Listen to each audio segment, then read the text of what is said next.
La startup Boom Aerospace, qui se voit comme le créateur du futur Concorde, va lancer les premiers tests de son modèle réduit d'avion supersonique en cette année 2024.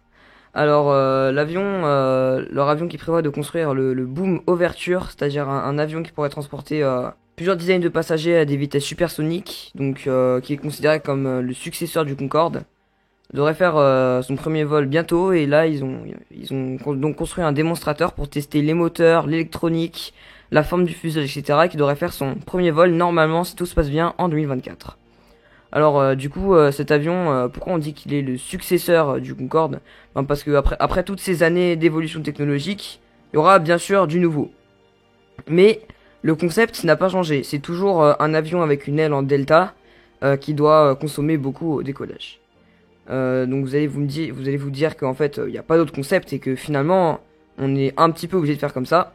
Et si je vous disais que dans les années 50, un ingénieur de la NASA avait déjà eu l'idée de construire un avion donc qui pourrait prendre de l'aérodynamisme après le décollage en faisant tourner son aile à 45 degrés et ainsi devenir un avion à aile oblique. This is not an ordinary plane.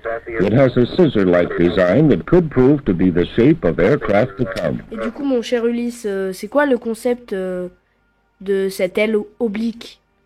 Alors, le Concorde, par exemple, au décollage, avait l'aile, c'est-à-dire qu'elle était pareille. La géométrie ne variait pas. L'aile restait toujours la même.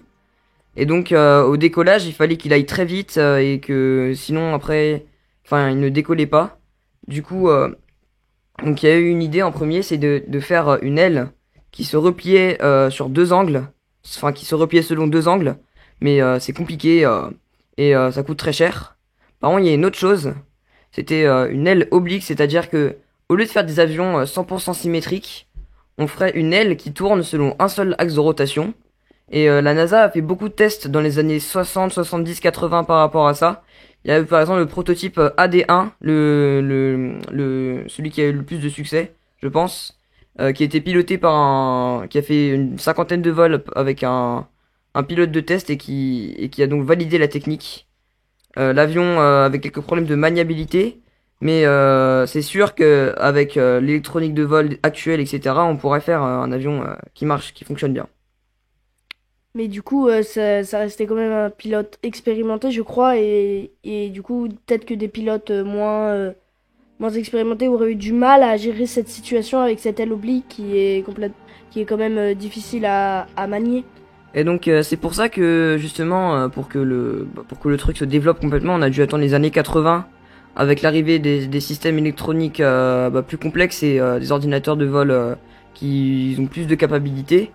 Mais comment dire que dans l'aéronautique, on préfère dépenser des millions pour être sûr que ça va marcher plutôt que dépenser des millions pour avoir un projet tout nouveau.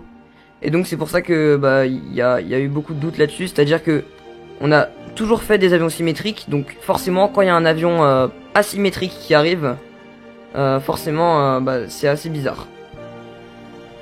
Et franchement moi je trouve que c'est assez dommage qu'on ait laissé tomber, parce que même si ça marcherait pas, bon on sait que ça marcherait, mais même si ça marcherait pas, ça aurait quand même apporté beaucoup de progrès au système aéronautique et aussi à l'aérodynamique.